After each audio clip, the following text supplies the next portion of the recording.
ஏற்கனவே அவர் சொன்ன பதிலே அதுக்கு போதும்.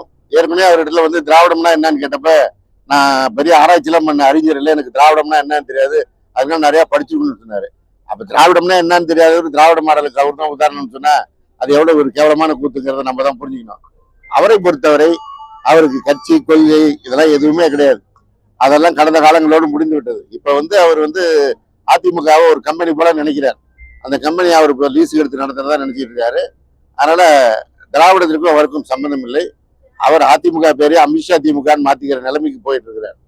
ஏற்கனவே அவர் சொன்ன பதிலே அதுக்கு போதும். ஏற்கனவே அவரிடத்துல திராவிடம்னா என்னன்னு கேட்டப்ப, நான் பெரிய ஆராய்ச்சிலாம் பண்ண அறிஞர் இல்லை, எனக்கு திராவிடம்னா என்னன்னு தெரியாது, அதனால நிறைய படிச்சுக்கணும்னு சொன்னாரு. அப்ப திராவிடம்னா என்னன்னு தெரியாத ஒரு திராவிட மாடலுக்கு அவர் தான் உதாரணம்னு சொன்னா அது எவ்வளவு ஒரு கேவலமான கூத்துங்கிறத நம்ம தான் புரிஞ்சுக்கணும். அவரை பொறுத்தவரை அவருக்கு கட்சி கொள்கை இதெல்லாம் எதுவுமே கிடையாது. அதெல்லாம் கடந்த காலங்களோடு முடிந்து விட்டது. இப்ப அவர் அதிமுகவை ஒரு கம்பெனி போல நினைக்கிறார். அந்த கம்பெனி அவர் இப்போ லீஸுக்கு எடுத்து நடத்துறதா நினைச்சிட்டு இருக்காரு. அதனால திராவிடத்திற்கும் அவருக்கும் சம்பந்தம் இல்லை. அவர் அதிமுக பேரே அமித்ஷா திமுகன்னு மாத்திக்கிற நிலைமைக்கு போயிட்டு இருக்கிறார்.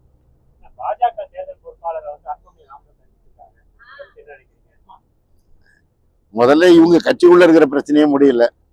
செய்திகளை உடனுக்குடன் தெரிந்து கொள்ள கீழ்கண்ட கேபிள் மற்றும் டிடிஎச் நெட்வொர்க்குகளில் எம்நாடு செய்தி தொலைக்காட்சியை காணுங்கள். பாதகம் செய்பவரை கண்டால் நாம் பயம் கொள்ளலாகாது பாப்பா. மோதி மிதித்து விடு பாப்பா, அவர் முகத்தில் உமிழ்ந்து விடு பாப்பா. அண்மை செய்திகளை உடனுக்குடன் தெரிந்து கொள்ள இணைந்திருங்கள் எம்நாடு தொலைக்காட்சியுடன்.